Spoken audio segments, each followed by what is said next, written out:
Okay, everyone, my dear students, just come back. We are back live after the break. So we are back live after the break.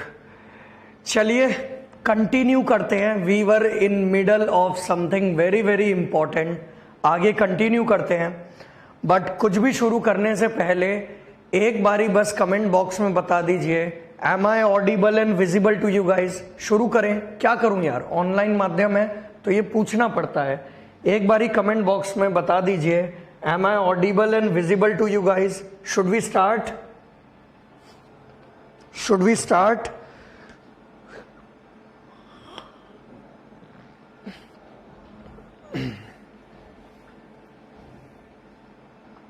Okay, yes, everything is fine. चलो फिर शुरू करते हैं बेटा. आज let us move forward. तो अब जो हम क्या है, हम लोगों ने P is equal to rho ji H पढ़ा ब्रेक से पहले. अब हम उसके बारे में बहुत सारा डिस्कशंस करेंगे. So we are going to discuss a lot of things, a lot of points about P is equal to rho g h, because that is one of the most important formulas. चलिए page number 41 पे देखो, जो derivation है उसके नीचे points हैं. 1 point, second point, third point और सारे पॉइंट खाली है. तो सबसे पहले तो फर्स्ट पॉइंट में लिखिए. फर्स्ट पॉइंट में लिखिए, कोशिश करिए कि सारे पॉइंट्स रेड कलर से लिखिएगा, क्योंकि सारे ही पॉइंट्स काफी इंपॉर्टेंट है. लिखिए पहला पॉइंट, whenever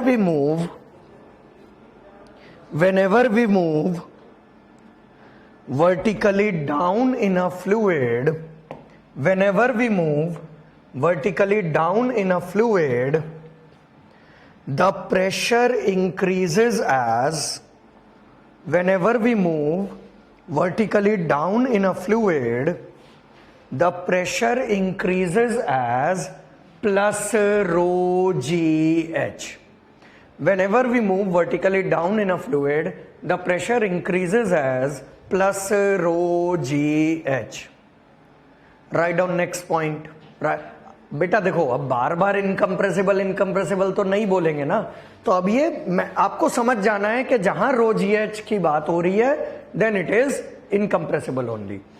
नेक्स्ट पॉइंट लिखिए, whenever we move, second point, write down second point. Whenever we move vertically up in a fluid, the pressure decreases as minus rho g h. The pressure decreases as minus rho g h.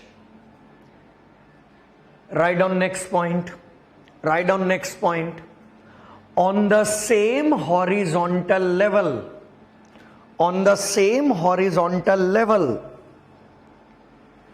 there is no change of pressure. On the same horizontal level, there is no change of pressure. On the same horizontal level, there is no change of pressure. Look here on the board बेटा. जो ये तुम कह रहे हो ना कि vertically down जाने पे प्रेशर बढ़ेगा, प्लस रो जी एच से बढ़ेगा, वर्टिकली अप आने पे प्रेशर घटेगा, माइनस रो जी एच से घटेगा.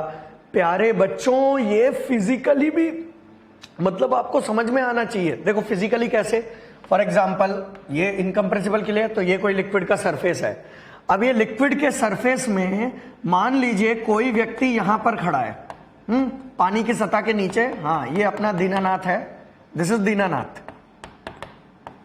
तो अपना दीनानाथ पानी की सतह के नीचे यहां पर खड़ा है, और अपना दूसरा कैरेक्टर गजोधर, हाँ गजोधर जो है वो अपनी लाइफ एंजॉय कर रहा है, लेकिन ये थोड़ी ज्यादा डेप्थ पे है लिक्विड के अंदर.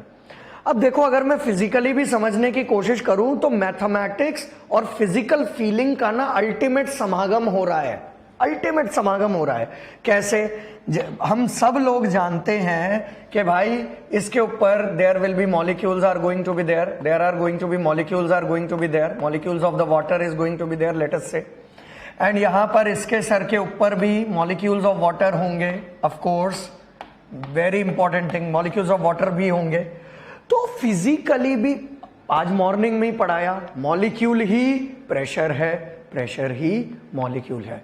तो आप सब लोग देख सकते हो कि जब ये ज्यादा डेप्थ पे है तो इसके सर के ऊपर ज्यादा नंबर ऑफ मॉलिक्यूल्स हैं।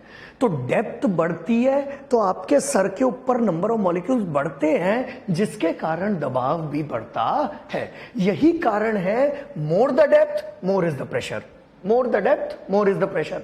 अब मान लीजिए कि अगर ये व्यक्ति यहां से मूव करके नीचे आ जाए, अपना दीनानाथ यहां कहीं पे आ जाए और सेम हाइट पे आ जाए, सेम हाइट पे आ जाए एज दैट ऑफ द गजोदर, तो बेटा सेम हाइट पे क्या होगा, दीनानाथ के सर के ऊपर जितने भी मॉलिक्यूल्स हैं और गजोधर के सर के ऊपर जितने भी मॉलिक्यूल्स हैं, दोनों के दोनों क्या होंगे, सेम होंगे। इसलिए उन दोनों पे लगने वाला दबाव भी क्या होगा, सेम होगा। उन दोनों के ऊपर लगने वाला दबाव भी क्या होगा, सेम होगा। Very good. अगला पॉइंट लिखिए, पॉइंट नंबर 4। ये तो मैंने ऐसे ही कुछ समझाने के लिए आपको रोका था। पॉइंट नंबर 4 लिखिए, write down point number 4। The variation of pressure in an incompressible fluid, the variation of pressure in an incompressible fluid is linear. Very important point, पूछ रखा है काफी बार पेपर में। The variation of pressure in an incompressible fluid is linear, is linear. Very good. तो बेटा देखो, pressure अभी अभी इनकम्प्रेसिबल फ्लूइड के लिए हम इज लीनियर विद हाइट, पूरा कंप्लीट कर लो। It is linear with height, it is linear with height. ये देखो प्रेशर जो होता है, pressure is rho ji h, हमने अभी अभी निकाला तो कितने, देखो रो तो कांस्टेंट है क्योंकि इनकम्प्रेसिबल के लिए ही है ये फॉर्मूला, जी भी कांस्टेंट है। तो बेटा हम सब लोग जानते हैं कि प्रेशर जो है वो हाइट पे डिपेंड करता है और हाइट के साथ प्रेशर का वेरिएशन कैसा है, लीनियर है, लीनियर है, लीनियर है, लीनियर वेरिएशन है, लीनियर वेरिएशन है। आइए आगे बढ़ते हैं, अगले पेज पे आ जाइए, नेक्स्ट पेज पे आ जाइए, पेज नंबर 42। नेक्स्ट पेज पे आ जाइए, पेज नंबर 42। इधर देखिए। सो पेज नंबर 42 पे बच्चों आप लोग एक डायग्राम देख रहे होंगे, मैं समझाता हूं क्या वो डायग्राम है। उस डायग्राम के अंदर फॉर एग्जाम्पल हमारे पास अलग अलग प्रकार की ट्यूब है। मान लो जैसे ये कोई एक सीधी सी एक ट्यूब है, एक सीधी सी ट्यूब है, एक ट्यूब है जिसका शेप कुछ ऐसा है, और एक तीसरी ट्यूब है जो कि टेढ़ी तिरछी सी ट्यूब इस तरीके से है। सो लेट मी से, मैं आपके डायग्राम के हिसाब से काम कर लेता हूं। This is tube 1, this is tube 2, this is tube 3। Important बात यह है कि तीनों के तीनों ट्यूब में जो लिक्विड का लेवल है, vertical level of the liquid है, वो क्या है, सेम है। Vertical level of the liquid in all the 3 tubes is the same. So the most important fact to note down here is that the vertical level of liquid in all the 3 tubes is the same. तो साथियों वो व्यक्ति आपसे क्या कह रहा है, वो आपसे ये कह रहा है कि अगर भले ही different shape, different diameter, different shape और साइजेस की ट्यूब भले ही क्यों ना हो, अगर हमारे पास डिफरेंट शेप और साइजेस की ट्यूब ही भले ही क्यों ना हो, लेकिन अगर उन ट्यूब्स में vertical level of the liquid same है तो प्रेशर केवल और केवल vertical level of the liquid पे डिपेंड करता है, शेप और साइज ऑफ द कंटेनर और ट्यूब पे डिपेंड नहीं करता है. इसीलिए अगर तुम यहां पर नीचे का प्रेशर नापोगे, नीचे का प्रेशर नापोगे, नीचे का प्रेशर नापोगे तो आपको मिलेगा P1 equal to P2 is equal to P3, because pressure shape और साइज डिपेंडेंट नहीं होता, प्रेशर केवल और केवल वर्टिकल हाइट डिपेंडेंट होता है. प्रेशर केवल और केवल वर्टिकल हाइट डिपेंडेंट होता है. फॉर एग्जाम्पल मान लीजिए मेरे पास एक कंटेनर कुछ इस तरीके से है और एक कंटेनर कुछ इस तरीके से है.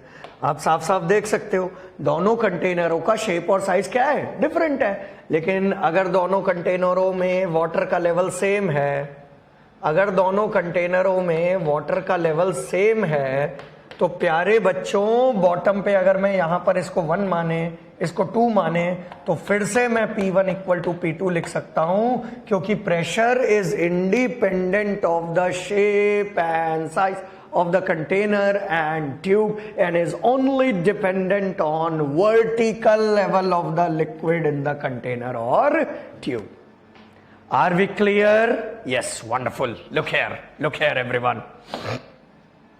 इसी को कहा जाता है विज्ञान की भाषा में hydrostatic paradox, is known as hydrostatic paradox. Hydrostatic paradox. अब सुनो जरा ध्यान से. Over the years of my teaching career, कक्षा के अंदर मैंने बच्चों को बहुत समझाने की कोशिश करी, अलग अलग माध्यमों से समझाने की कोशिश करी कि भाई ट्यूब का शेप और साइज वगैरह सब अलग अलग भी हो, लेकिन अगर वर्टिकल लेवल सेम है तो pressure is going to be the same. परंतु यहां पर इस चीज को समझ पाना थोड़ा सा कठिन हो जाता है, क्योंकि ना ये ना सब लेबोरेटरी में एक्सपेरिमेंट करके आप अच्छे से प्रूव कर सकते हो. जैसे अगर मेरे पास ट्यूब्स हों अलग अलग शेप और साइज की, थोड़े से डिवाइसेस हों, तो लेबोरेटरी में ना मेजर वगैरह करके हाँ बिल्कुल प्रूव हो जाता है कि प्रेशर क्या आएगा, सेम आएगा. तो फिर ऑटोमेटिकली प्रूव हो जाता है कि भाई pressure is only dependent on the vertical level of the liquid. बिल्कुल प्रूव हो जाता है. लेकिन यार ये तो क्लास है, अभी क्लास के अंदर मैं ट्यूब वगैरह लैब तो नहीं खोल सकता ना यहाँ पर. तो फिर बच्चों को ये डाउट आता था, सर हमें समझ में नहीं आ रहा सर वो, क्योंकि यू नो मी, बच्चे बोलते थे सर वो नहीं आ पा रहा, क्या फील नहीं आ पा रहा सर, विजुअलाइजेशन नहीं आ पा रहा सर. अच्छा जी, तो बेटा उसी के लिए तो मैंने तुम्हें वो YouTube के वीडियोस फॉरवर्ड कर रखे हैं, जो प्लेलिस्ट फॉरवर्ड कर रखी है तुम लोगों को. अरे वो प्लेलिस्ट मत भूल जाना भाई, वो बहुत इंपॉर्टेंट प्लेलिस्ट है, वो बहुत ही ज्यादा इंपॉर्टेंट प्लेलिस्ट है जो YouTube के वीडियोस की आप लोगों को भेज रखी है. बल्कि पता नहीं तुम लोगों ने प्लेलिस्ट में देखा कि नहीं देखा भाई, कल सरफेस टेंशन पढ़ाया था, उस प्लेलिस्ट में सरफेस टेंशन के 2 वीडियोस हैं और इतने कमाल के वीडियोस हैं जिसके कहने की हद नहीं है. मतलब लिटरली एक वीडियो में तो हाई डेफिनेशन कैमरा से उसने पूरा जूम इन करके दिखाया है कि मॉस्किटो के, बल्कि वो कैमरा एक बारी के लिए, पता नहीं आपने वो वीडियो देखा है कि नहीं देखा, बट वो कैमरे को पूरा मॉस्किटो के नीचे ले जाकर दिखाता है एंड ब्यूटीफुली हमें नजर आता है कि मॉस्किटो किस तरह से सरफेस के ऊपर है. फिर एक वीडियो में वो क्या करता है, दूध को डालता है ऊपर से पानी के अंदर और high definition slow motion camera से वो दिखाता है कि दूध कैसे ऊपर की तरफ आता है सरफेस से टकरा के. तो बेटा वो जो YouTube पे प्लेलिस्ट भेजी है उसको थोड़ा सीरियसली लो. अभी तक आप किस किस के वीडियोस देख सकते हो? कैविटेशन के 2 वीडियोस हैं, कैविटेशन के भी अमेजिंग वीडियोस हैं उसके अंदर, जो मैंने तुम्हें वो एक्सप्लेन किया था कि अगर आप अपने प्रेशर को वेपर प्रेशर से नीचे ले जाओगे तो बॉइलिंग स्टार्ट हो जाएगी. उसका तो एक अल्टीमेट एक्सपेरिमेंट है उसके अंदर, एक वीडियो के अंदर. ठीक है. और आज का आपका होमवर्क है, आज की क्लास के बाद कभी भी आपको टाइम मिले, जैसे मान लो पढ़ते पढ़ते थोड़ा थक गए, थोड़ा रिफ्रेश होना है, ठीक है, तो मेरे वीडियोस चला लिया करो ना YouTube के. भाई YouTube में जो प्लेलिस्ट भेज रखी है वो वीडियोस चला लिया करो भाई, अपना एंटरटेनमेंट का एंटरटेनमेंट हो जाएगा और थोड़ा सा क्या एनिमेटेड वीडियोस हैं तो थोड़ा दिमाग भी रिलैक्स हो जाएगा और पढ़ने का पढ़ना हो जाएगा, विजुअलाइजेशन का विजुअलाइजेशन मिल जाएगा. तुम लोग फर्जी चीजें देखने में दुनिया जहान का टाइम बर्बाद कर दोगे, लेकिन जो काम की चीज है वो नहीं देखोगे. और टीचर तो बार बार आपसे बोल रहे हैं कि वो जो प्लेलिस्ट भेजी है वो कोई लग्जरी नहीं है, वो मैंडेटरी है, देखना ही देखना है. आज सभी लोगों का होमवर्क है, मैं क्लास में टाइम वेस्ट नहीं करूंगा. अब सभी लोगों का होमवर्क है कि वो लोग हाइड्रोस्टैटिक पैराडॉक्स का YouTube का जो वीडियो मैंने आपके साथ शेयर कर रखा है वो आप लोग उसको देखेंगे आज घर जाके. और उसमें घर पे तो तुम लोग वही घर जाके क्या, मेरे को एक्चुअली क्लास वाली आदत है ना, कोई बात नहीं. सो हाइड्रोस्टैटिक पैराडॉक्स का वो वीडियो देखना, अरे अल्टीमेट फील ऑफ प्रेशर आ जाएगा. अल्टीमेट फील मतलब देखना ही देखना है, मैंडेटरी है. जब टीचर उस वीडियो की इतनी तारीफ कर रहे हैं तो भाई कुछ तो होगा उसके अंदर. इतनी जबरदस्त वीडियो है, वो आपको पूरा आइडिया दे देगा कि प्रेशर कैसे क्रिएट होता है, और क्योंकि वो एनिमेशन के थ्रू दिखाया हुआ है, लैब में एक्सपेरिमेंट के थ्रू दिखा, तो आपको ज्यादा बेटर विजुअलाइजेशन मिल जाएगा, ठीक है। लेकिन अभी गेट और ईएस के पेपर के लिए क्या याद रखना है? Pressure is independent of the shape and size of the container और tube and is only dependent on vertical level of the liquid in the container और ट्यूब। ये जो पॉइंट मैंने अभी आपको बोला है, ये अपने लिख लो प्रिंट आउट में। Point number 5, page number 42, point number 5, page number 42, point number 5 लिखो। Pressure is independent of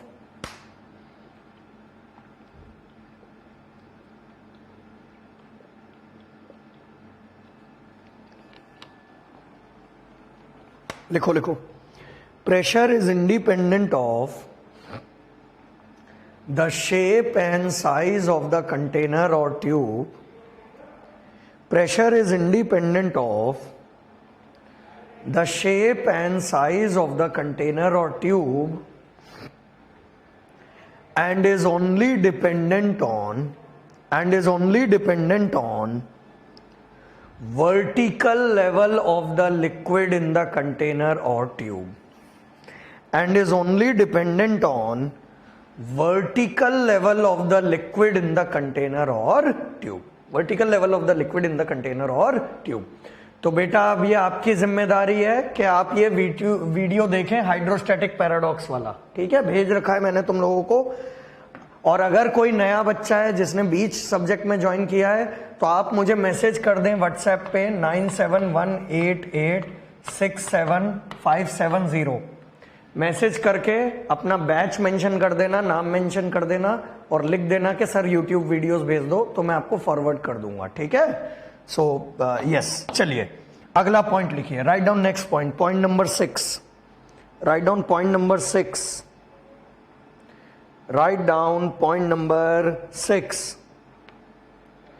Pressure is only dependent on vertical height. Pressure is only dependent on vertical height between two points and not on the inclined height.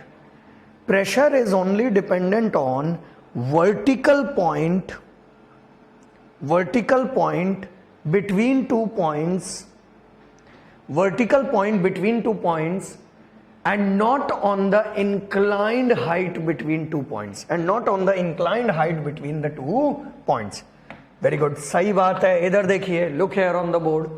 So for example, मान लो ये कोई liquid का surface है और ये कोई point A है और ये कोई पॉइंट B है। तो वो व्यक्ति आपसे क्या कह रहा है? वो आपसे कह रहा है प्रेशर कभी भी इंक्लाइन डिस्टेंस पे डिपेंड नहीं करता है। इसका मतलब अगर आपको A और B के बीच का प्रेशर डिफरेंस निकालना है, तो ये प्रेशर डिफरेंस कभी भी इन दोनों के बीच के इंक्लाइन डिस्टेंस पे डिपेंड नहीं करता है। ये प्रेशर केवल और केवल इन दोनों के बीच के वर्टिकल डिस्टेंस पे ही डिपेंड करता है। तो जरा इस बात को गांठ बांध लीजिए, भेजे में घुसाने की कोशिश कीजिए।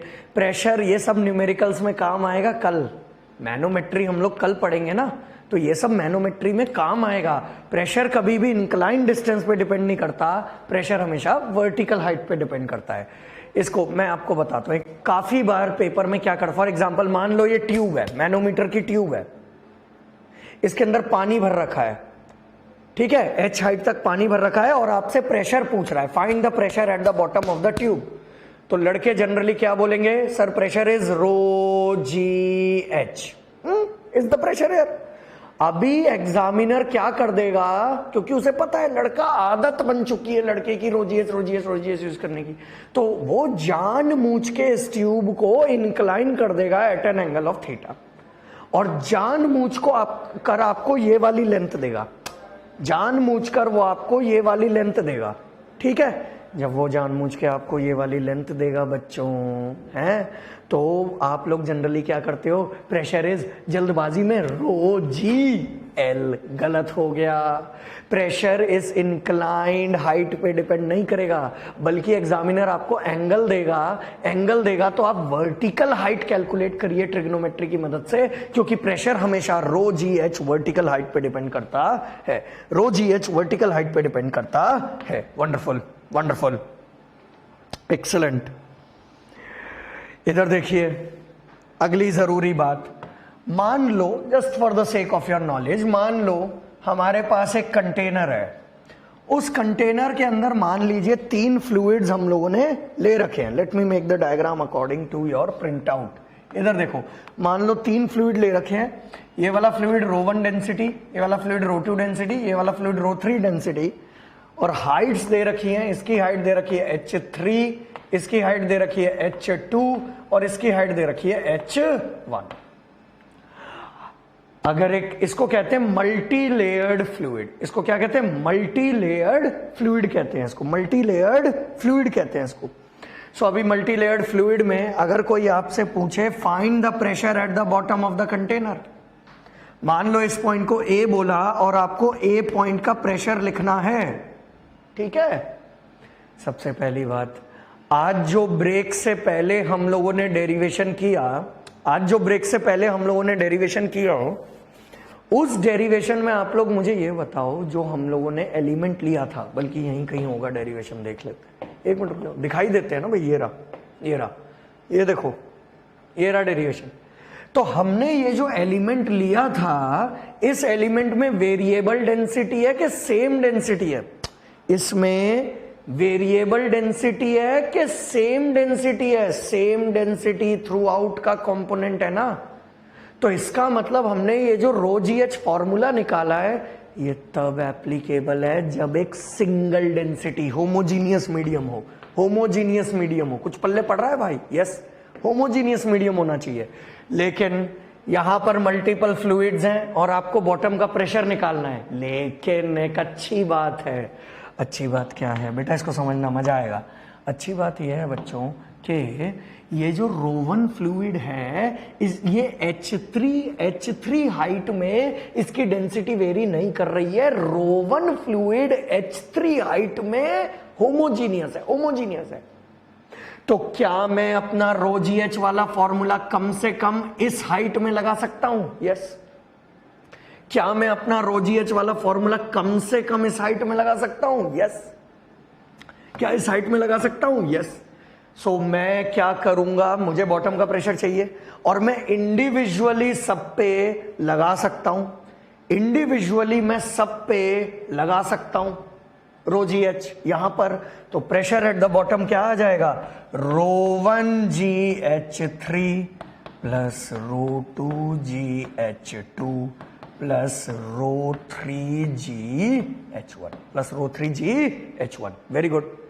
अच्छा, अगर ऐसे ही मेरा मन है कि अगर मुझे प्रेशर का वेरिएशन दिखाना है, मेरा मन है अगर मुझे प्रेशर का वेरिएशन दिखाना है कि इस टैंक के अंदर कैसे हो रहा है, तो देखिए भाई, यहां का प्रेशर क्या? 0, क्योंकि हम लोग गेज दिखा रहे हैं ना, गेज के टर्म्स में, रो जी एच के टर्म्स में दिखा रहे हैं ना। तो भैया यहां का प्रेशर तो क्या था? Atmospheric pressure. और एटमॉस्फेरिक प्रेशर को गेज के टर्म्स में हम लोग क्या लेते हैं? 0। अब मुझे जरा बताओ, इस वाले लेवल पे, इस वाले लेवल पे कुछ प्रेशर होगा कि नहीं होगा? बिल्कुल होगा। अगर इस वाले लेवल पे कुछ प्रेशर होगा तो मैंने एक एरो दिखाया, ठीक है। अभी इस पॉइंट और इस पॉइंट को कैसे ज्वाइन करूंगा? स्ट्रेट लाइन से। क्या कोई बच्चा कमेंट बॉक्स में बता सकता है स्ट्रेट लाइन से क्यों ज्वाइन किया है? क्योंकि लीनियर वेरिएशन होता है प्रेशर का हाइट के साथ।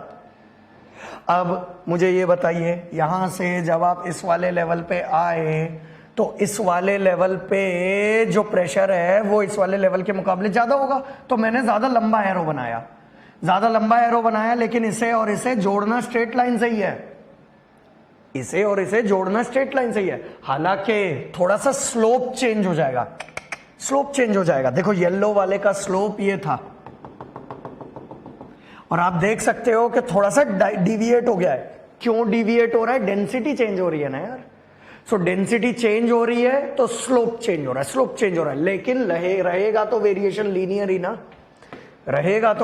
लीनियर ही ना। सो देयरफॉर ये देखो ये सब मैं आपको हाइड्रोस्टैटिक फोर्सेस में भी पढ़ाऊंगा, आज तो मैं केवल इंट्रोड्यूस कर रहा हूं। और सबसे बॉटम का बताओ, सबसे बॉटम का प्रेशर सबसे ज्यादा होगा, बॉटम का प्रेशर सबसे ज्यादा होगा, लेकिन स्लोप फिर से चेंज हो जाएगा। तो देयरफॉर थोड़ा सा तिरछा करके ही बना रहा हूं स्लोप, क्योंकि थोड़ा सा चेंज हो जाएगा। सो लेकिन जुड़ेगा तो लीनियर स्ट्रेट लाइन से ही जुड़ेगा, because pressure is always linear variation. अब सुनो जरा, यहां पर इस वाले पॉइंट का प्रेशर कितना है, P1 प्रेशर कितना होगा, ρ1Gh3। हाँ भाई, इस वाले पॉइंट का प्रेशर कितना होगा, मान लो P2 प्रेशर। सो P2 प्रेशर कितना होगा बेटा, P2 pressure is going to be P1 plus, देखो अरे यार क्या इधर देखो ना भाई, यहां इस लेवल का प्रेशर क्या होगा, इस लेवल का प्रेशर देखो, इतना प्रेशर तो होगा ही होगा, प्लस ρgh, इसमें इतना प्रेशर तो होगा ही होगा, प्लस ρgh। सो P1 प्रेशर तो है ही है, plus ρgh is ρ2GH2 and प्यारे बच्चों, यहां बॉटम का प्रेशर तो PA होगा, और वो PA प्रेशर ये होगा, और वो PA प्रेशर ये होगा। Excellent students of India. अब देखो मजा, देखो कॉन्सेप्चुअली पढ़ने का मजा ही यही है। आगे देखो, अब मान लो मेरे पास एक टैंक है, लेकिन वो टैंक के अंदर जो लिक्विड है ना, उस लिक्विड का डेंसिटी कांस्टेंट नहीं है। मेरे पास एक टैंक है, उस टैंक के अंदर जो लिक्विड है, उस लिक्विड का डेंसिटी कांस्टेंट नहीं है, और वो जो डेंसिटी है वो हाइट के साथ वेरी कर रही है। अब फंस गया और फिर से आपसे क्वेश्चन में अगर पूछ रहा, और ये मैं बता रहा हूं ये आ जाएगा गेट के पेपर में, इस तरीके का कुछ आने की हाई ऑर्डर संभावना है गेट के पेपर में। देखो बच्चों, एक बात बड़ी ही फ्रैंकली, मैं बहुत फ्रैंक टीचरों में से हूं, एक बहुत ही फ्रैंक बात यह है कि दुनिया का कोई टीचर आपको यह नहीं बोल सकता कि ये पढ़ लो यही आएगा पेपर के अंदर।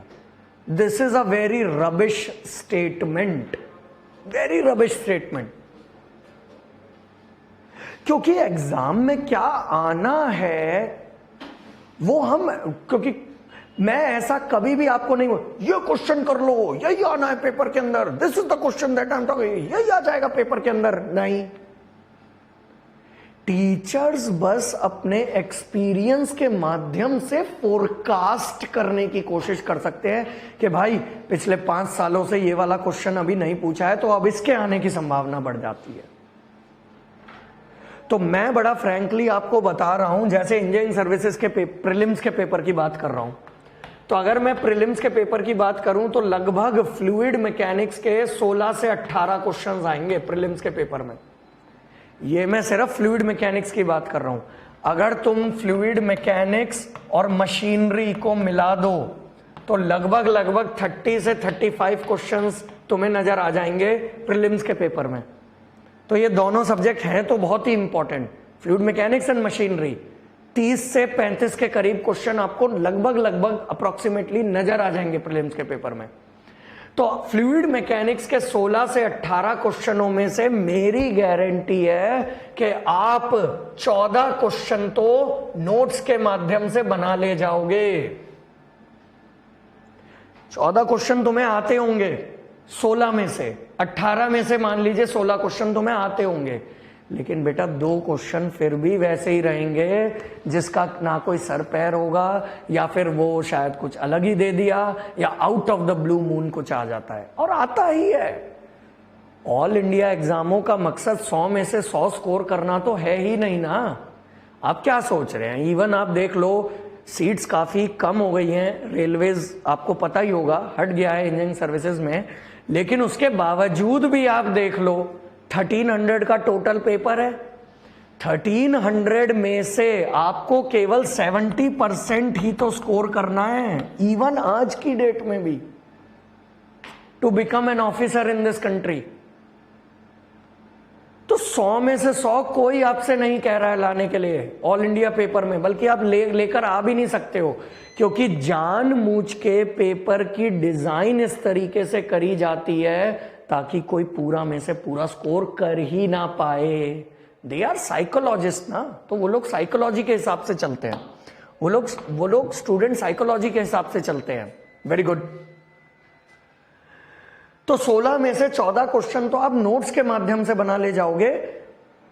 एंड यहां पर जो ब्रेक से पहले मैंने आपको बताया था, मैं उसे फिर दोहराऊंगा। वो जो एक कहानी बताई थी ना पैराट्रूपर्स वाली, तो वो पैराट्रूपर्स वाली कहानी जो अब मैंने ब्रेक से पहले आपको बताई थी, उससे एक और सीख मिलती है।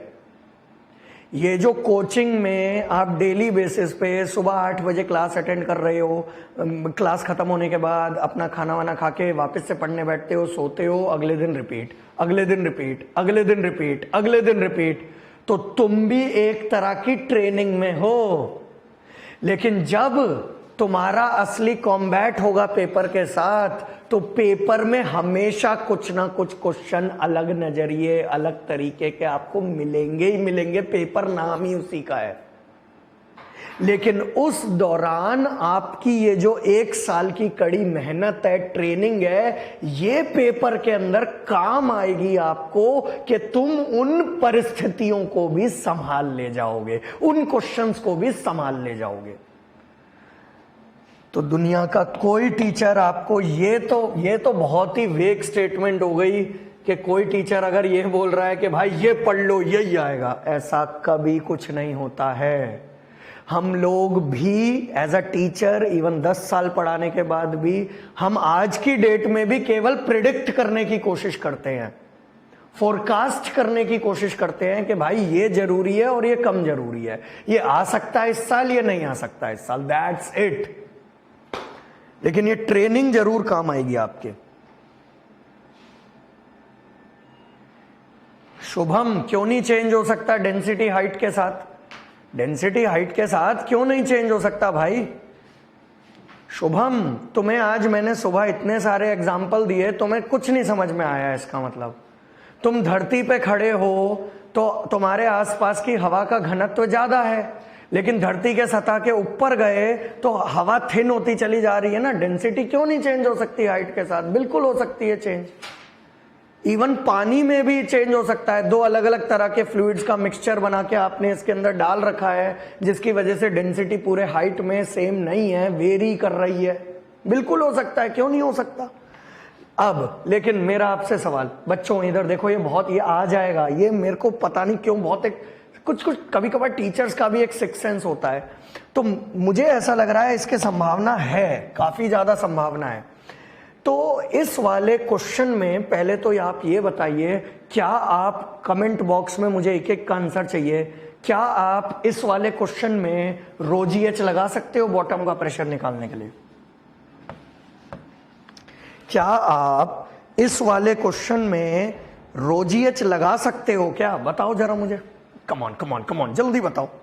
क्या आप इस वाले क्वेश्चन में रो GH लगा सकते हो क्या प्रेशर निकालने के लिए?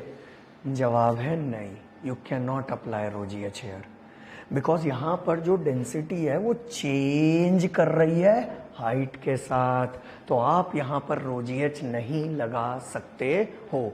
तो फिर बच्चा बोल रहा है सर फिर कैसे प्रेशर लगाएंगे? अबे बेसिक फंडामेंटल में जाना। बेसिक फंडामेंटल क्या है? Hydrostatic law, hydrostatic law. और आज मॉर्निंग में ही आपको पढ़ाया, हाइड्रोस्टैटिक लॉ को कुछ लेना देना नहीं है, वो तो अप्लाई होकर ही रहेगा। सो हाइड्रोस्टैटिक लॉ क्या होता है बेटा? dP/dH, dP/dH is equal to rho G, dP/dH is equal to rho G। ये जरूर लग जाएगा, ये लग जाएगा यहां पर, because this is applicable to both compressible, incompressible. Constant है डेंसिटी, चेंज हो रहा है डेंसिटी, इसको कोई फर्क नहीं है इस फॉर्मूले को। ए सुनना, आज मॉर्निंग में जो डेरिवेशन करे उसमें और इसमें क्या अंतर होगा? dP is equal to rho GdH। Of course फिर से आप प्रेशर निकालने के लिए इंटीग्रेट करोगे, प्रेशर निकालने के लिए इंटीग्रेट करोगे तो इंटीग्रेशन ऑफ dP, आज मॉर्निंग में तुमने रो को इंटीग्रल के बाहर लिया था, याद आया? लेकिन अब तुम रो को इंटीग्रल के बाहर नहीं ले पाओगे क्योंकि वो कांस्टेंट नहीं है, तो केवल g इंटीग्रल के बाहर आएगा और इंटीग्रेशन होगा रो डी का from 0 to h, from 0 to h, from 0 to h। Very good. अब आपको पता है अगर गेट के पेपर में क्वेश्चन आया तो ये रो की कुछ इक्वेशन दे रखी होगी आपको पेपर में, इस तरीके से कुछ इक्वेशन दे रखी होगी कि रो इज इक्वल टू, कुछ इक्वेशन दे रखी होगी कि rho is equal to something something, जैसे कह रहा होगा rho is equal to a plus b h plus c h square, something like this. So अगर आपको ये इक्वेशन दे रखी है पेपर के अंदर rho is equal to a plus b h plus c h square, तो इसको हम लोग यहां पर पुट करेंगे, इसको हम लोग यहां पर पुट करेंगे और फिर h के रिस्पेक्ट में हम इसको क्या कर देंगे, इंटीग्रेट कर देंगे। h के रिस्पेक्ट में हम लोग इसको क्या कर देंगे, इंटीग्रेट कर देंगे। Very good problem, very good problem. आओ एक और प्रॉब्लम डिस्कस करते हैं। इधर देखो 2-3 प्रॉब्लम मेरे मन में है वो डिस्कस कर लेते हैं, उसके बाद फिर आप लिख लेना, सारी चीजें मैं डिक्टेट कर दूंगा। इधर देखिए, ये जो क्वेश्चन मैं अभी डिस्कस कर रहा हूं ये सिविल इंजीनियरिंग के 2003 के गेट के पेपर में आया था, 2003 गेट पेपर में आया था सिविल इंजीनियरिंग के। क्या क्वेश्चन है, हमारे पास 3 कंटेनर्स हैं। देखो देखो मैं बना रहा हूं आपके सामने ही बोर्ड पे बना रहा हूं, इसलिए मैंने पहले से नहीं बनाया। हमारे पास 3 कंटेनर्स हैं, मैं आपके प्रिंट आउट के हिसाब से बना देता हूं ताकि आप लोग कंफ्यूज ना हो। हाँ ठीक है। सो हमारे पास 3 कंटेनर्स हैं। ये पहला कंटेनर कुछ ऐसा है, इसका बेस एरिया मान लीजिए A है।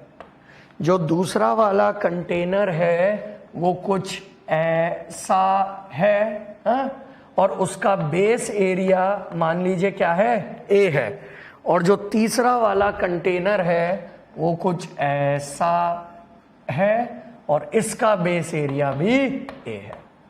So this is your first container, this is your second container and this is your third container, and also we know that vertical level of the liquid in all the 3 containers is the same. Vertical level of the liquid in all the 3 containers is the same. Okay, have patience, have patience. सबसे पहली चीज तो ये notice करिए कि तीनों के तीनों कंटेनर का जो बेस एरिया है, base area is the same. तीनों के तीनों कंटेनर का जो बेस एरिया है ना बच्चे, वो बेस एरिया सेम है तीनों के तीनों कंटेनर का।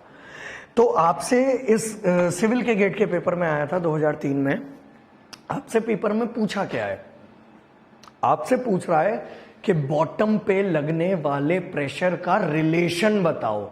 भाई सोचने की भी जरूरत नहीं है। Hydrostatic paradox, pressure is independent of the shape and size of the container और tube and is only dependent on the vertical level of the liquid in the container और ट्यूब, एंड हेंस सोचने की भी जरूरत नहीं है। P1 is equal to P2 is equal to P3। लेकिन question यहां खत्म नहीं हुआ, एक और चीज पूछ रहा है। He is asking in the question find the, अगर मान लीजिए यहां पर इस कंटेनर के बॉटम पे, इस कंटेनर के बॉटम पे, इस कंटेनर के बॉटम पे एक वेइंग मशीन लगा दी, एक वेइंग मशीन लगा दी, एक वेइंग मशीन लगा दी, तो फिर वो आपसे पूछ रहा है इस वेइंग मशीन के रीडिंग जो आएगी उसका रिलेशन बताओ, मतलब वेट का रिलेशन बताओ, वेट का रिलेशन बताओ। तो जरा देखो भाई वजन का रिलेशन कैसे होगा। देखो वजन, प्रेशर वर्टिकल हाइट पे डिपेंड करता है लेकिन वजन वॉल्यूम पे डिपेंड करता है। अरे देखना इधर लुक है, प्रेशर जो है वो वर्टिकल हाइट पे डिपेंड करता है लेकिन वजन तो वॉल्यूम पे डिपेंड करता है ना, बिकॉज वजन इज रो जी वी। तो इन तीनों में से जिसका वॉल्यूम ज्यादा उसका प्रेशर भी, उसका वजन भी ज्यादा। तो आओ बेटा कैसे होगा वजन। देखो यहां पर इंपॉर्टेंट चीज ये है, बेस एरिया सेम है, तो वॉल्यूम अगर मुझे देखना है कि भाई किसका वॉल्यूम ज्यादा किसका वॉल्यूम कम, तो मैं क्या करूंगा, इस वाले कंटेनर को उठा के इसके ऊपर सुपर इंपोज करो, इस वाले कंटेनर को उठा के इसके ऊपर सुपर इंपोज करो। Very good very good very good. देखो मैं कर रहा हूं, इस कंटेनर को उठा के इसके ऊपर मैंने क्या कर दिया, सुपर इंपोज कर दिया। इस कंटेनर को उठा के मैंने इसके ऊपर क्या कर दिया, सुपर इम्पोज कर दिया। तो कितने बच्चे समझ पा रहे हैं कि सेकंड वाले कंटेनर का वॉल्यूम फर्स्ट वाले कंटेनर के वॉल्यूम के मुकाबले ज्यादा है। तो क्या मैं रिलेशन लिख सकता हूं कि W2 is greater then W1? Yes.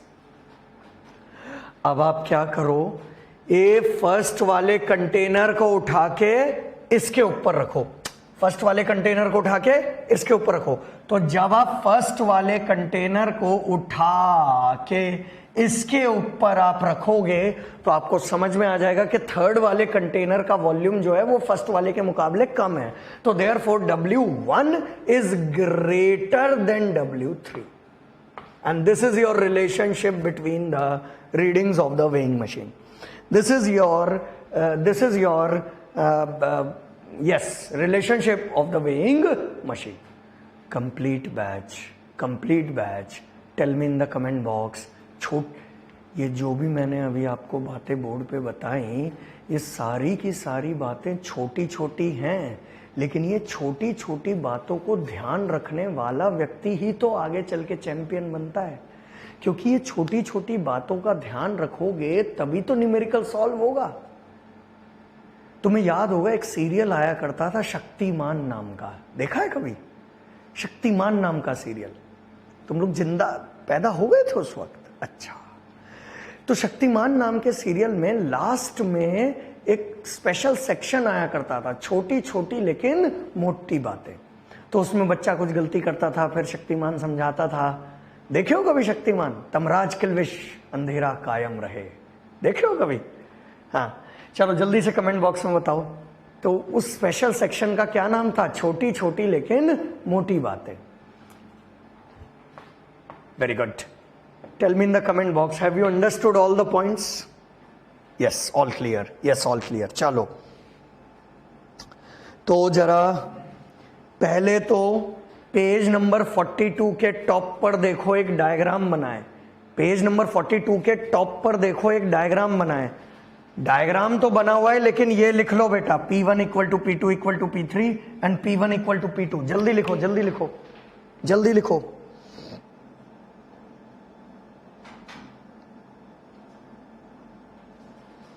अरे सतेंद्र तुम कक्षा के अंदर प्रेजेंट भी हो।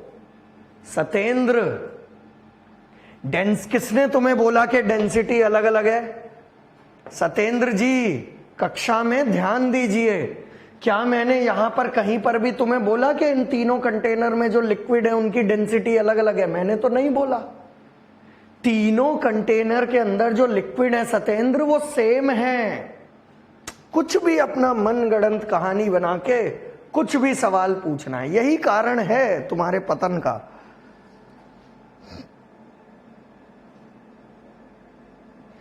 वेरी गुड, ये लिख लिया P1 equal to P2 equal to P3 और P1 इक्वल टू P2। अब आगे आ जाओ।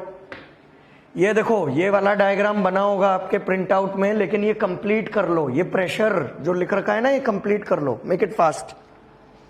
पेज नंबर 42 के बॉटम पे देखो, आपको ये डायग्राम मिलेगा। डायग्राम बना हुआ है, सिर्फ ये इक्वेशन लिख लो, जल्दी करो।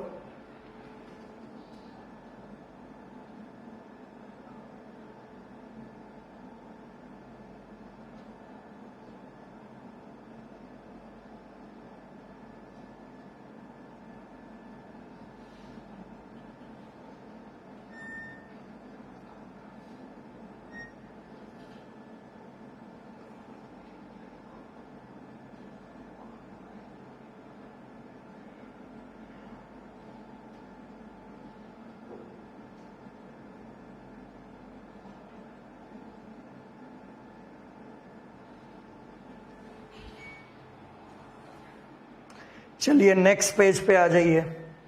नेक्स्ट पेज पे ये वाला डायग्राम बना हुआ है, पेज नंबर 43 के टॉप पर ये वाला डायग्राम बना हुआ है। बस आपको इक्वेशन लिखनी है, जल्दी कंप्लीट करो, जल्दी कंप्लीट करो।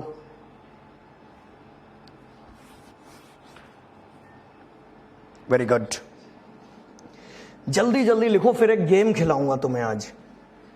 आज क्लास के लास्ट में एक गेम खिलाऊंगा और कल तो एक बहुत शानदार गेम खेलेंगे। उस गेम का नाम है सुपर मारियो। Super Mario. क्या आपने अपने जीवन में सुपर मारियो कभी खेला है? वीडियो गेम में आता था सुपर मारियो, वही वाला जिसमें प्रिंसेस को बचाना होता था। टनन ननन ननन। ओह, कल खेलेंगे सुपर मारियो, लेकिन आज क्लास के लास्ट में एक गेम खिलाऊंगा और गेम के माध्यम से इतना ब्यूटीफुली हम कुछ चीजों को सीखेंगे। कमान कमान कमान कमान। अरे पॉइंट नंबर 7 बता रहा हूं भाई।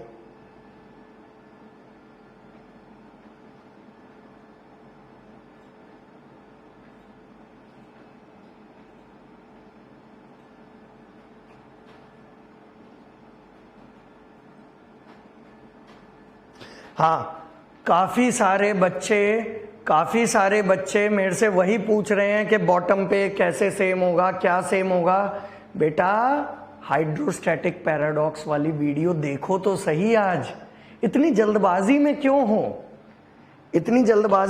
हो? बड़े सारे बच्चे मेरे से अब पूछ रहे हैं सर वेइंग मशीन पे रीडिंग कैसे होगी, फोर्सेस और ये और वो, दिस दैट। काफी सारे सवाल आ रहे हैं मुझे कमेंट बॉक्स में। मैं आपको सारे सवालों का एक ही जवाब दूंगा। हाइड्रोस्टैटिक पैराडॉक्स का वीडियो देखो तो सही एक बार ही। आज क्लास खत्म होने के बाद वीडियो देखो हाइड्रोस्टैटिक पैराडॉक्स का, तुम्हारे सारे डाउट्स क्लियर हो जाएंगे। ये लिख लो बेटा, ये दोनों चीजें लिख लो जरा।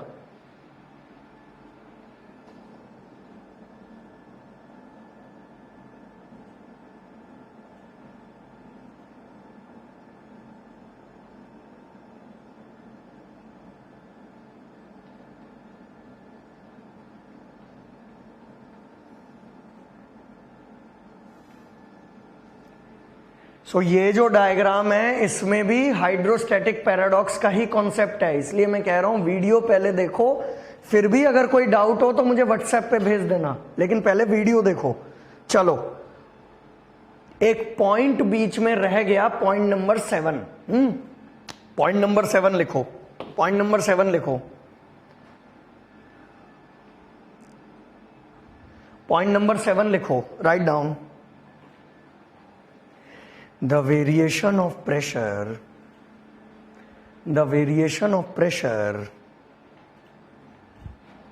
in air,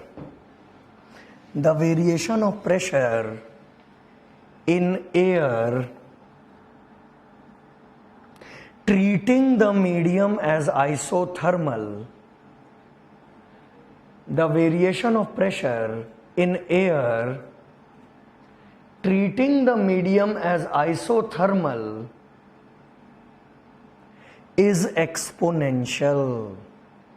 Treating the medium as isothermal is exponential. बेटा इसे ऑब्जेक्टिव पेपर के लिए आप याद कर लीजिएगा। चलो 2 सेकंड लगेगा, मैं एक आइडिया दे देता हूं कि एक्सपोनेंशियल कैसे होता है, ठीक है?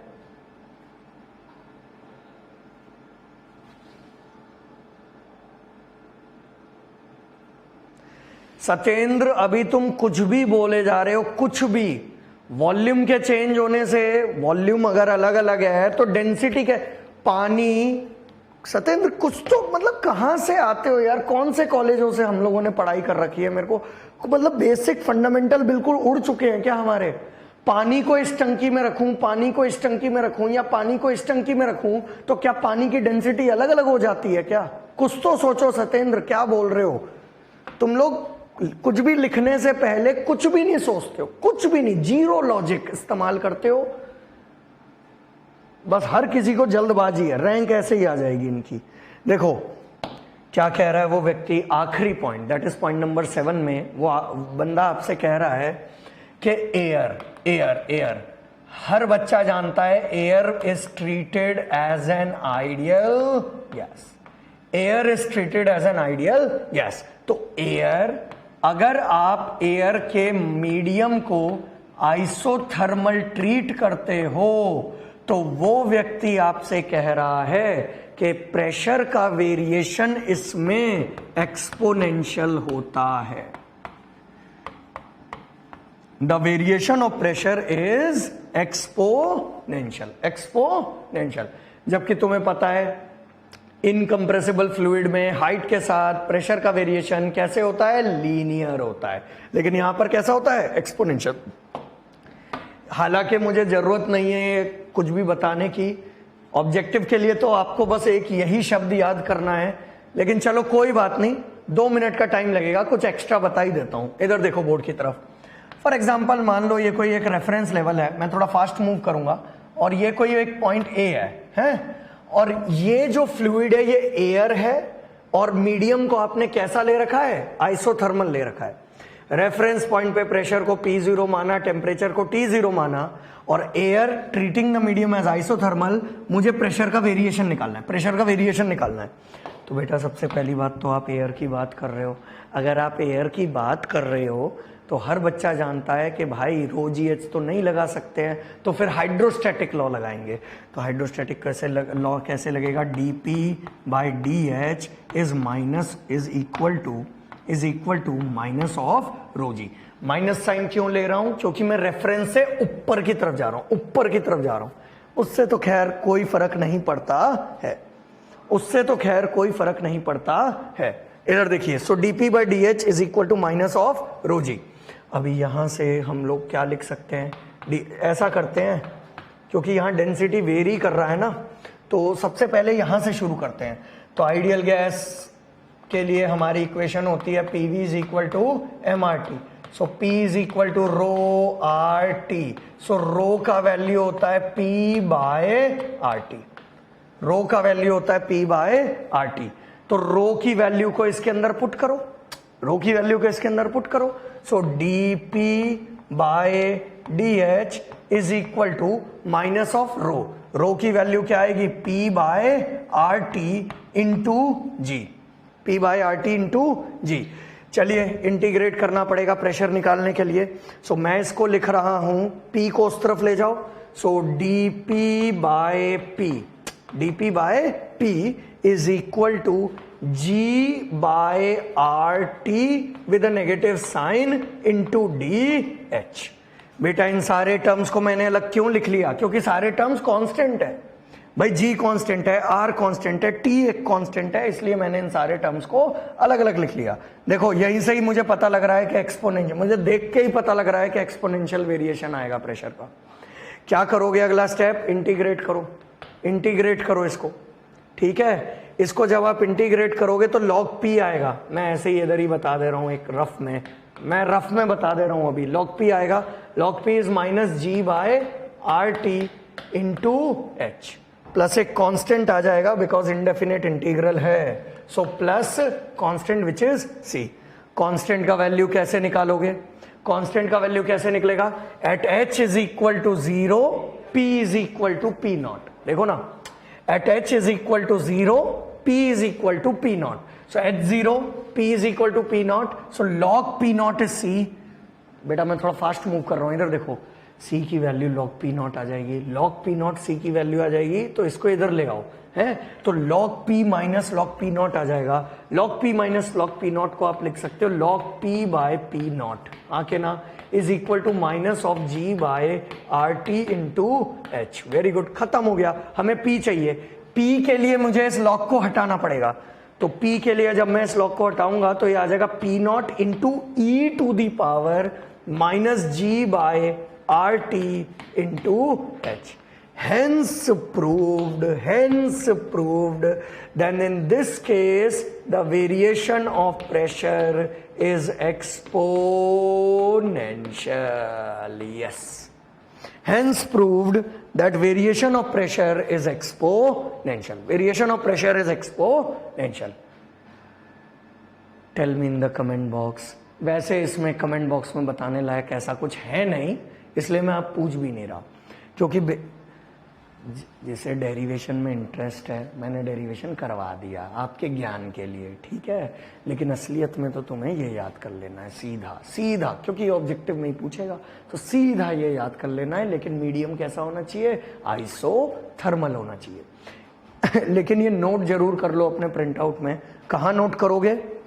देखो पेज नंबर 43 में, पेज नंबर 43 पे जो आपके डायग्राम्स हैं उसके नीचे जगह खाली है, पास्कल लॉ के ऊपर जगह खाली है, तो उस जगह में आप ये नोट कर लीजिए, आप ये नोट कर लीजिए उस जगह में। चलिए चलिए लग जाइए काम पे, लग जाइए काम पे, मेक इट फास्ट, जल्दी से नोट कर लो, लग जाइए काम पे, मेक इट फास्ट।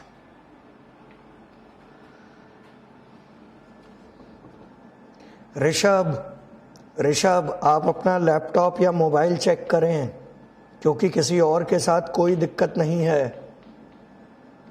आप अपने लैपटॉप या मोबाइल में बढ़ाइए। हर्षित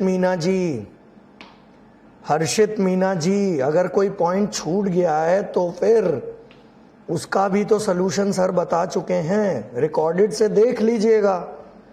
जितनी शिद्दत तुम ये बार बार एक मैसेज लिखने में कर रहे हो हर्षित, इतनी शिद्दत से लिख लेते तो शायद ये पॉइंट लिखने की जरूरत नहीं पड़ती। पहला पॉइंट क्या था? पहला पॉइंट तो सबसे सिंपल पॉइंट था, whenever we move vertically down in a fluid, pressure is plus rho gh.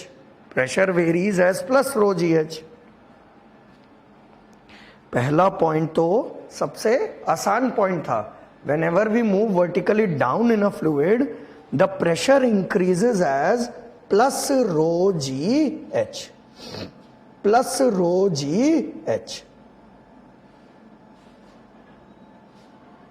चलिए अब समय आ चुका है एक गेम खेलने का। यस, अब समय आ चुका है एक गेम खेलने का। यस, जल्दी जल्दी नोट कर लो, फिर एक ब्यूटीफुल एक मजेदार चीज करेंगे, मजेदार चीज करेंगे। और आज की क्लास के एंड में लिटरली एक शानदार फीलिंग आएगी कि हाँ सर मजा आ गया, आज मजा आ गया। Come on come on come on, right on fast. Yes, noted, okay, चलो ठीक है।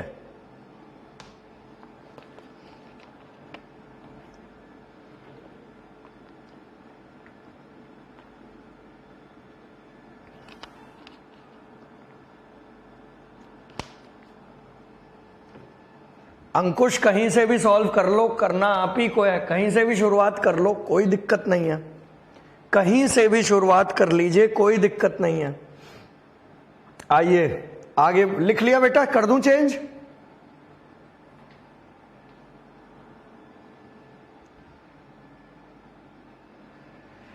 चलो एक गेम खेलते हैं, लेकिन बेटा अभी देखो तुम लोग मेरे सामने हो नहीं, लेकिन इस गेम में पूरी शिद्दत से सब लोगों को सहयोग देना है, ठीक है? चलो खिलवाता हूं मैं आपको, देखो क्या गेम है। सबसे पहले तो हर किसी के पास कैलकुलेटर होना चाहिए, तभी आप इस गेम में पार्टिसिपेट कर पाओगे, ठीक है? पहला रूल तो ये है। दूसरी चीज, मैं अभी आपसे ढेर सारे क्वेश्चंस पूछूंगा, ये जो भी मैं क्वेश्चंस पूछूंगा ये मनगढ़ंत क्वेश्चंस हैं, मतलब मैंने कोई लिख के नहीं आया हूं मैं पर्ची पे, मैंने अपने मन में अलग से ऐसे जो मेरे मन में क्वेश्चंस आते चले जाएंगे, मैं पूछता चला जाऊंगा आपसे। आपको क्या करना है, पेन कॉपी का इस्तेमाल वर्जित है इस गेम में। जिसने पेन और कॉपी को इस्तेमाल किया he is disqualified from the game. तो आपको क्या करना है, मेरा क्वेश्चन ध्यान से सुनना है, डायरेक्ट कैलकुलेटर पे सॉल्व करना है और मुझे आंसर बताना है कमेंट बॉक्स में, ठीक है? शुरू करें, आर यू रेडी? अबे जिंदा हो तुम लोग, एक बारी कमेंट बॉक्स में बताओ जल्दी से, जिंदा हो तुम लोग कि निपट गए? कैलकुलेटर पे सीधा मैं क्वेश्चन पूछूंगा, क्वेश्चन को सीधा कैलसी पे सॉल्व करके मुझे कमेंट बॉक्स में आंसर बताना है। पेन कॉपी कुछ इस्तेमाल नहीं करना, ना लिखने की जरूरत है, मनगढ़ंत क्वेश्चन है। जल्दी बताओ, जिंदा हो तुम लोग? शुरू करें? यस यस, चलो ठीक है, देखते हैं। आओ पहला क्वेश्चन, पहला क्वेश्चन ध्यान से सुनना। मैं भी अपना कैलसी निकाल लेता हूं, मैं भी अपना कैलसी निकाल लेता हूं, तुम लोगों के साथ ही करेंगे। आओ साथ में करते हैं, साथ में करते हैं। Very good, nice, yes ready. चलो सुनो, ध्यान से सुनना। पहला क्वेश्चन, अगर आप पानी में 20 मीटर की गहराई पर हैं तो आप पे कितना प्रेशर लगेगा? अगर आप पानी में 20 मीटर की गहराई पर हैं तो आप पे कितना प्रेशर लगेगा? चलो चलो जल्दी निकालो। अगर आप पानी में 20 मीटर की गहराई पर हैं तो आप पे कितना प्रेशर लगेगा? Very good. 196.2 किलो पास्कल आएगा। 196.2 किलो पास्कल आएगा। रुको रुको जल्दी बताओ कमेंट बॉक्स में आंसर। वेरी गुड, करेक्ट है। इधर देखो कैसे हो रहा है। We all know that pressure at any depth h in a fluid is rho g h pascal, है ना बच्चे? तो बेसिकली अगर मैं इस इक्वेशन को देखूं तो तुम लोग ध्यान से एक बात समझ सकते हो, रो कांस्टेंट है, जी कांस्टेंट है, इसका मतलब प्रेशर सबसे ज्यादा किस पे डिपेंड करता है? हाइट पे। और सही बात भी है, जैसे जैसे गहराइयों में जाते चले जाएंगे दबाव भी बढ़ता चला जाएगा, दबाव भी बढ़ता चला जाएगा। यस, तो अभी मैंने आपसे क्या बोला? पानी में, तो पानी का डेंसिटी कितना है? 10⁻³ इंटू 9.81 इंटू कितनी गहराई पे? 20 मीटर की गहराई पे। क्या सभी लोगों ने ऐसे ही निकाला था? Yes sir, very good. सुनो सुनो, स्टार्टिंग में सवाल आसान होंगे, धीरे धीरे अभी लेवल बढ़ाता चला जाऊंगा। अगला सवाल ध्यान से सुनना। अगर आप मरकरी में 10 mm की गहराई पर हैं, अगर आप मरकरी में 10 mm बहुत कम हो गया, ऐसा करो, अगर आप मरकरी में, चलो 10 mm पे ही निकालो, क्या फर्क पड़ रहा है? अगर आप मरकरी में 10 mm की गहराई पर हो तो आप पे कितना प्रेशर लगेगा? अगर आप मरकरी में 10 mm की गहराई पर हो तो आप पे कितना प्रेशर लगेगा? इधर देखो बच्चों, कैसे निकाला आपने? मरकरी का घनत्व कितना होता है? 13.6 इंटू 10⁻³ इंटू 9.81 इंटू कितनी गहराई पर हो? 10 mm। तो 10 mm गहराई का मतलब 10 इंटू 10⁻³ क्या आप लोगों ने ऐसे ही निकाला? Yes sir, yes sir, yes sir, yes sir, very good. हाँ करेक्ट है, सबके आंसर करेक्ट है। मैं बहुत खुश हूं कि आप लोग जवाब दे रहे हैं। जो जवाब नहीं दे रहा है कमेंट बॉक्स में, गेट में बहुत बुरी हालत होगी भाई, बहुत बुरी हालत होगी। अगर हम टीचर को छोटी मोटी चीजों में भी हमें करने में आलस आ रहा है तो फिर क्या रैंक लाओगे तुम लोग? अगला सवाल, अगला सवाल, अगला सवाल। अगर आप एक ऐसे फ्लूइड में हो जिसकी स्पेसिफिक ग्रेविटी 0.750 है, ध्यान से सुनना, अगर आप एक ऐसे फ्लूइड में हो जिसकी स्पेसिफिक ग्रेविटी 0.750 है और आप 30 मीटर की गहराई पे हो तो आप पे कितना दबाव लगेगा? अगर आप 30 मीटर की गहराई पर हो तो आप पे कितना दबाव लगेगा? जल्दी जल्दी जल्दी, सबके आंसर आ जाने चाहिए। अगर आप ऐसे फ्लूइड में हो जिसकी स्पेसिफिक ग्रेविटी 0.750 है और आप 30 मीटर की गहराई पर हो तो आप पे कितना दबाव लगेगा? इधर देखो बच्चों, सबसे पहली बात तो 0.750 स्पेसिफिक ग्रेविटी है तो बेटा डेंसिटी कितनी हो गई? Multiplied with 1000। तो जब आप 1000 से मल्टीप्लाई करोगे इसको तो डेंसिटी कितनी हो गई? 750 इंटू 9.81 इंटू कितनी गहराई पे हो? 30 मीटर। क्या आप लोगों ने ऐसे ही कैलकुलेशन किया? Yes sir, yes sir, yes sir. So it will be 750 into 9.81 into 30। Okay, yes, so this is 220.72 kilopascal. 220.72 something kilopascal is going to be your answer. Very good. अगला सवाल बहुत कठिन सवाल, अगला सवाल बहुत कठिन सवाल, ध्यान से सुनिए। अगर आप पानी में 10.3 मीटर की गहराई पर हो तो आप पे कितना प्रेशर लगेगा? अगर आप पानी में 10.3 मीटर की गहराई पर हो तो आप पे कितना प्रेशर लगेगा? डोंट राइट 1 एटमॉस्फेरिक प्रेशर, मुझे वैल्यू चाहिए, डोंट राइट 1 एटमॉस्फेरिक प्रेशर, मुझे वैल्यू चाहिए, कितनी वैल्यू है, come on come on come on come on, don't write 1 atmospheric pressure, मुझे वैल्यू में इंटरेस्ट है। हाँ वैल्यू बताओ ना, वैल्यू बताओ।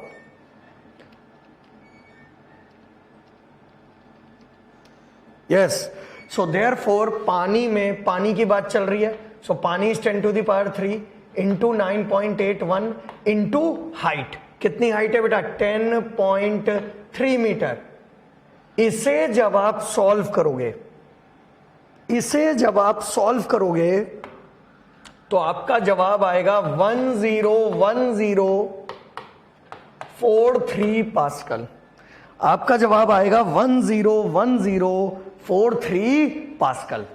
अब जरा कैलकुलेटर नीचे रख दो और बोर्ड पे देखो, कैलसी नीचे रखो और बोर्ड पे देखो। अब असली और बहुत उम्दा चीज आ रही है बोर्ड पे।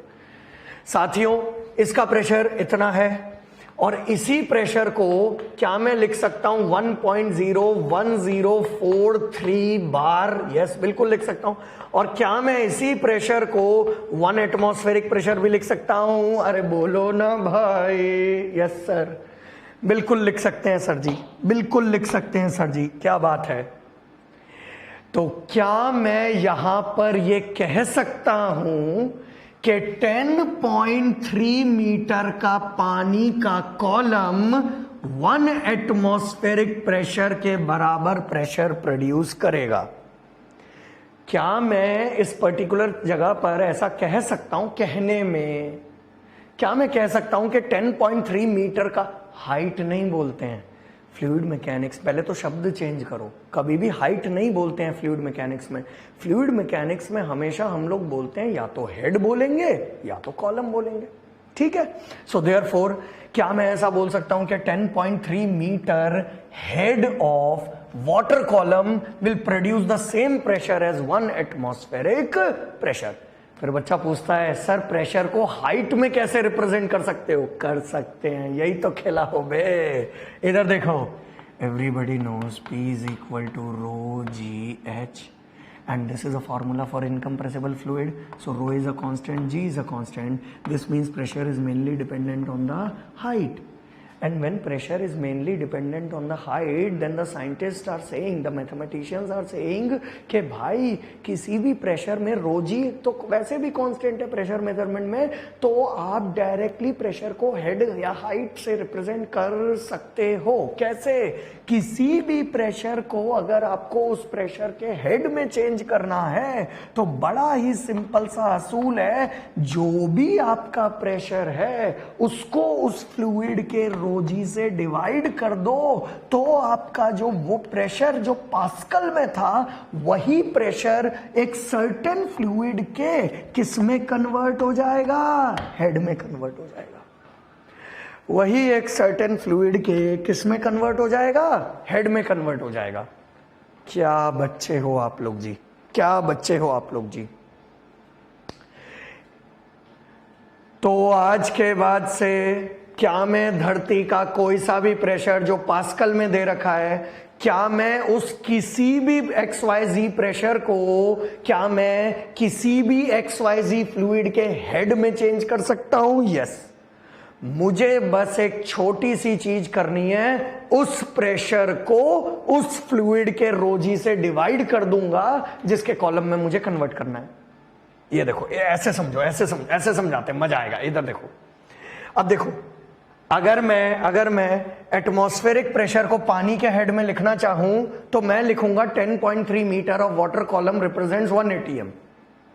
बट मेरा आपसे सवाल है, ये भैया यही प्रेशर तो 1 ATM है ना? क्या इस प्रेशर को मैं मरकरी के कॉलम में लिख सकता हूं? अरे सुनो ना, क्या इस प्रेशर को मैं मरकरी के कॉलम में लिख सकता हूं? अरे 101% लिख सकते हो। किसी भी प्रेशर को किसी भी फ्लूइड के कॉलम में लिखा जा सकता है। बस आपको एक ही चीज करनी है, जो भी आपका प्रेशर है जिसको आपको हेड में चेंज करना है उसको रोजी से डिवाइड कर दो उस फ्लूइड के। सो देयरफॉर अगर आपको इसको चेंज करना है मरकरी के हेड में तो प्रेशर कितना है? 101043। इसको शीघ्र डिवाइड कर दो रोजी ऑफ मरकरी से, क्योंकि आप उसके हेड में कन्वर्ट करना चाह रहे हो। तो रोजी जी ऑफ मरकरी कितना होगा? 13.6 इंटू 10⁻³ इंटू 9.81। इसे जब आप सॉल्व करोगे तो 760 mm आ जाएगा। गजब। 760 mm of mercury column will produce the same pressure as 10.3 meter of water column will produce the same pressure as 1 atmospheric pressure। मेरा आपसे सवाल, क्या इस पर्टिकुलर प्रेशर को क्या मैं पेट्रोल के कॉलम में दिखा सकता हूं? अरे तुम्हारा मन तुम्हारी मर्जी, किसी में भी दिखाओ भाई। Any pressure can be represented in any fluid head. So petrol, लेकिन पेट्रोल के लिए दिखाने के लिए पेट्रोल की डेंसिटी पता होनी चाहिए ना। तो किसी भी HPCL BPCL के पेट्रोल पंप पे जाना तो हमें पेट्रोल की डेंसिटी 750 लगभग मिलेगी। अप्रोक्सीमेट है ये, depends from company to company.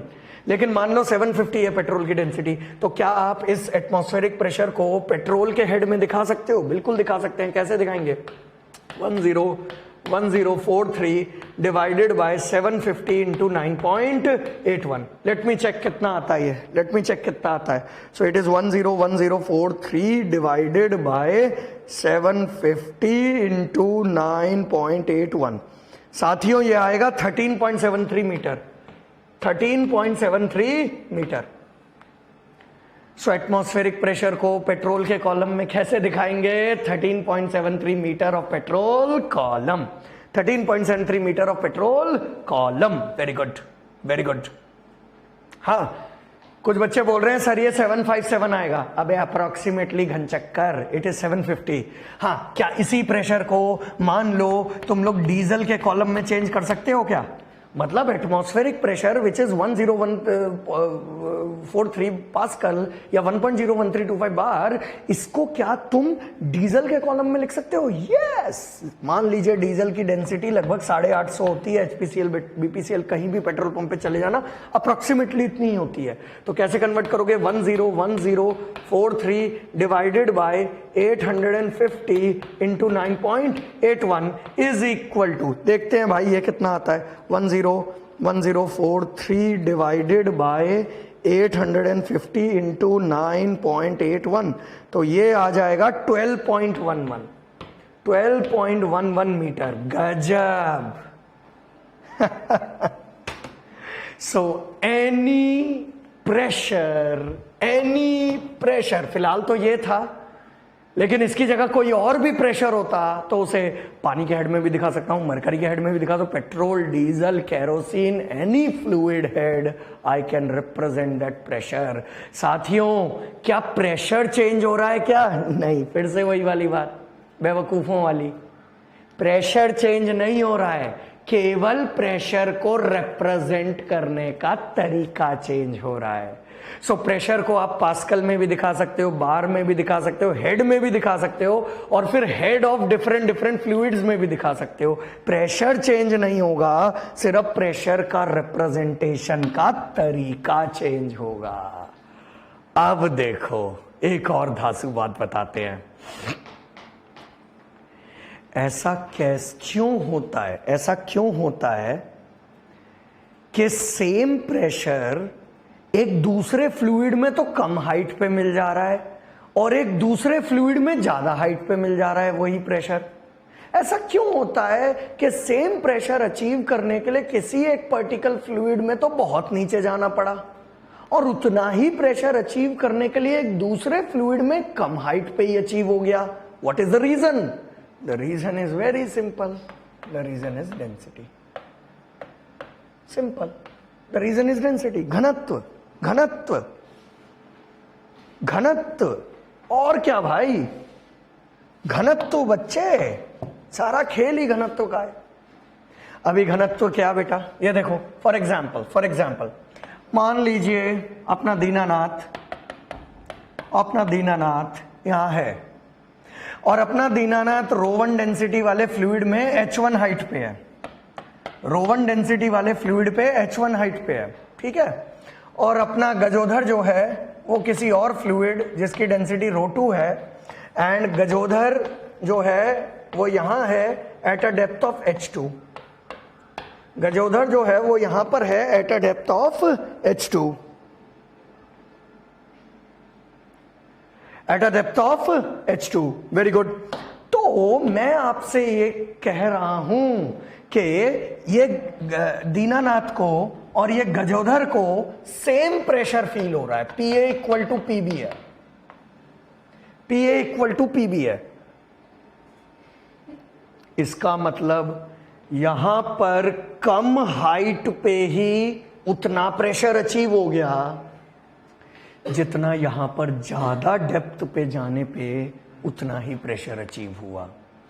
तो इसका मतलब रो1 और रो2 में से किसकी डेंसिटी ज्यादा है? अरे 101% rho is greater than rho, 101% rho is greater than rho, 101% rho is greater than rho. Very good, very good. Look here on the board, look here on the board. अब ऐसा क्यों होता है कि ज्यादा डेंसिटी वाले फ्लूइड में हम लोग जल्दी अचीव कर जाते हैं प्रेशर, कम हाइट पे ही उतना प्रेशर अचीव हो जाता है? ऐसा क्यों होता है? देखो, सेम वही रीजन जो आज सुबह से पढ़ाते आ रहे हैं। क्या रीजन है? मॉलिक्यूल्स, घनत्व। बहुत पहले कहीं यूनिट नंबर 1 में पढ़ाया था, जिसका घनत्व ज्यादा मतलब नंबर ऑफ मॉलिक्यूल ज्यादा। इसका मतलब अगर इसका घनत्व ज्यादा है तो इस दीनानाथ के सर के ऊपर जो मॉलिक्यूल्स होंगे ना वो closely packed with each other होंगे। आप देखो टीचर किस लेवल पे चले गए हैं यार। चीजों को फिजिकली समझाना बहुत जरूरी होता है, नहीं तो फिर तो सब तो है ही क्या, फिर तो रट्टा हो जाता है सारी चीजें। विज्ञान को अगर आप फिजिकली नहीं समझ पाए तो फिर क्या फायदा है पढ़ाई का? भाई इसके घनत्व ज्यादा होने के मतलब है कि molecules are closely packed with each other. When the molecules are closely packed with each other, so more number of molecules in less height, hence it is producing the same pressure as this. जबकि इस वाले बंदे के density कम है, तो मतलब fluid के जो मॉलिक्यूल्स होंगे वो इतनी पास ना होके थोड़े थोड़े दूर होंगे। तो जितने मॉलिक्यूल यहां पर कम हाइट में आ गए थे, उतने ही मॉलिक्यूल आने के लिए यहां पर हाइट ज्यादा चाहिए, तभी ये प्रेशर क्या हो जाएगा? Same.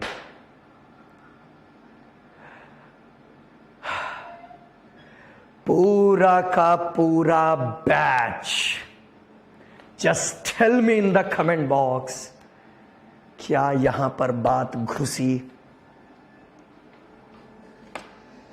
Very good Supreet.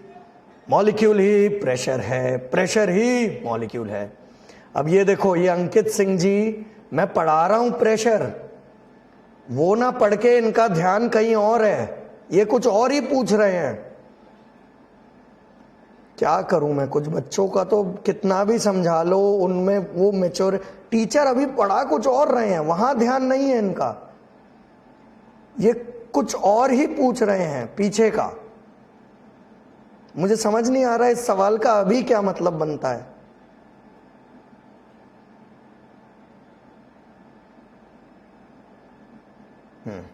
Wonderful.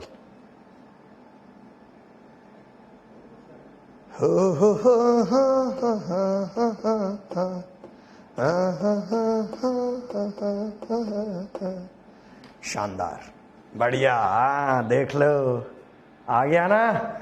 लेकिन याद रखें, ये सुपर मारियो नहीं है, सुपर मारियो कल खिलाऊंगा आपको।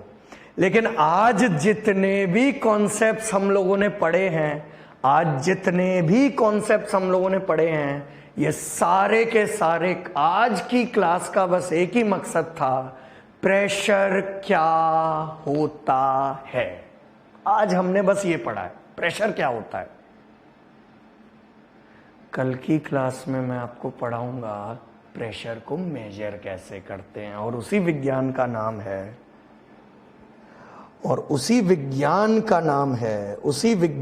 नाम है, मैनोमेट्री। मैनोमेट्री। अगर अभी भी कुछ बच्चों को नहीं समझ में आया तो मैं कुछ नहीं कर रहा था भाई, मैं बस ये कर रहा था कि दो अलग अलग फ्लूइड में प्रेशर अगर सेम चाहिए तो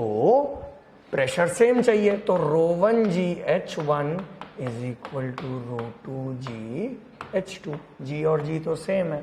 सो from here I can write rho one h one is equal to rho two h two. Rho one h one is equal to rho two h to.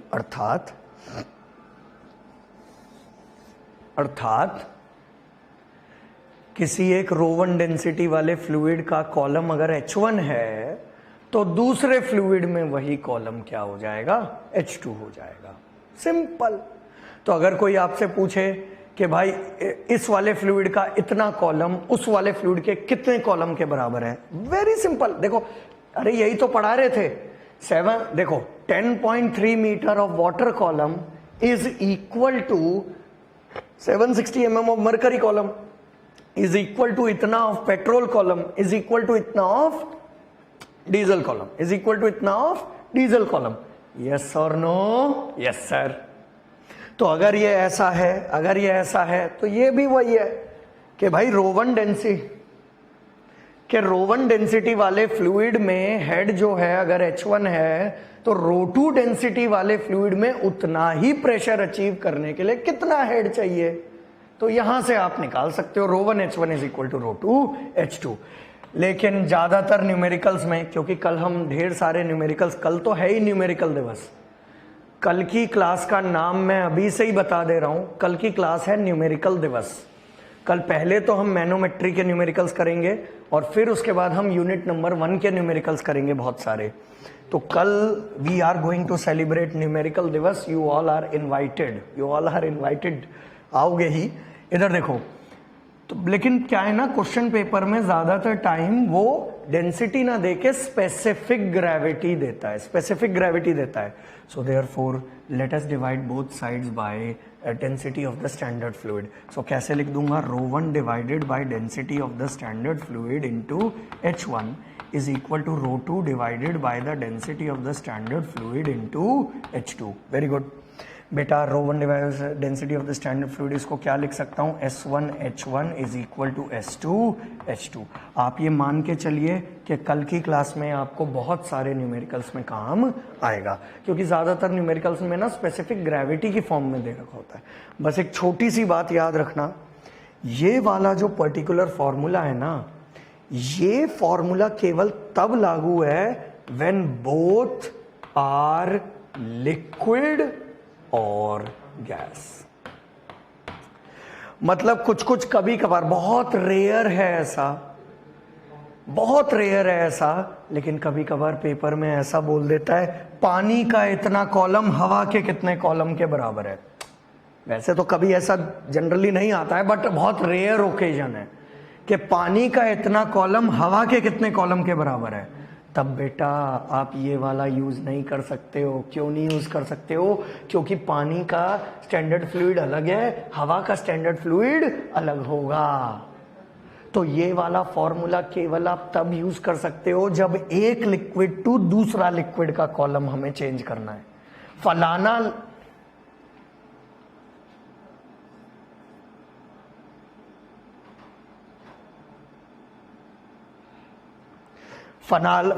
मतलब किसी एक पर्टिकुलर लिक्विड का column दूसरे liquid के column के मतलब कितने column के बराबर होगा.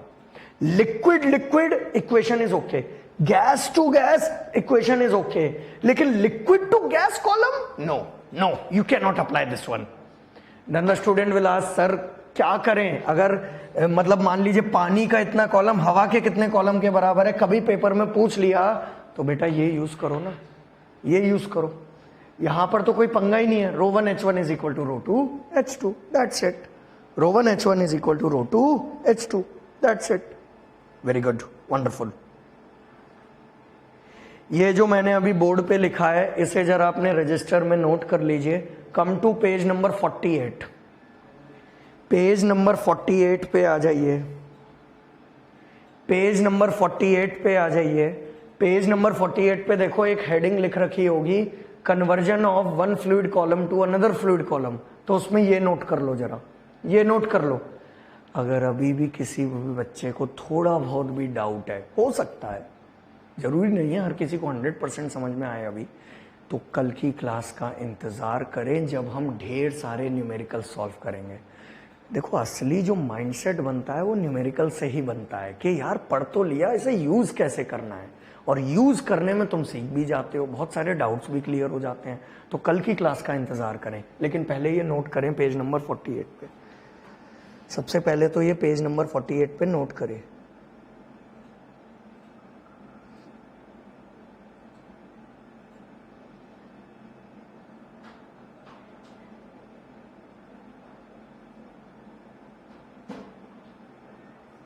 तरुण कुमार, आप वापस से वही सवाल पूछ रहे हो। आप हाइड्रोस्टैटिक पैराडॉक्स का वीडियो देखो बच्चे आज, ठीक है? जब आप वीडियो देखोगे, वीडियो देखने के बावजूद भी अगर आपका डाउट एग्जिस्ट करे, देन यू आस्क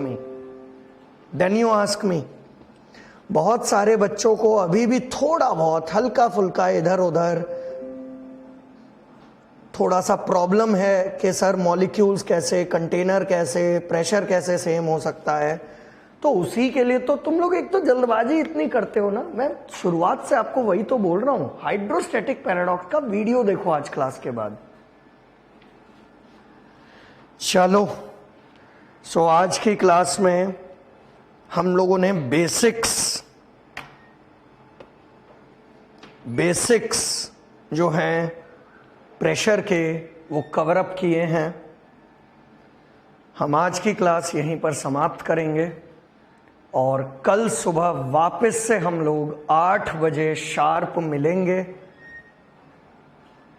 एक बारी जरा कमेंट बॉक्स में बताना ब्रेक के बाद क्या, आई थिंक अभी ऑडियो वीडियो ठीक है ना? मैं ये नहीं कह रहा एक्स्ट्रा ऑर्डिनरी, लेकिन मैं आपसे बस ये पूछना चाह रहा हूं, क्या ऑडियो वीडियो अभी ठीक है ना?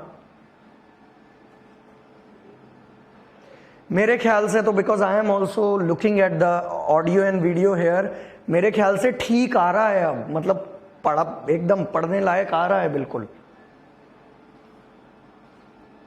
तो होपफुली अब और कोई तकलीफें नहीं आएंगी एंड होपफुली हम इसी पैटर्न में अब आगे पढ़ते चले जाएंगे। आई नो के सब्जेक्ट है ही बहुत इंपॉर्टेंट। आप देखते ही होगे कि एकदम से मेरे को जैसे मिलता है मैं फॉर्म में आ जाता हूं। टीचर को भी तो फॉर्म में आने में थोड़ा टाइम लगता है ना। Oh my God, many students are saying कि सर 5 घंटे आपके साथ कहाँ गुजर जाते हैं पता भी नहीं चलता।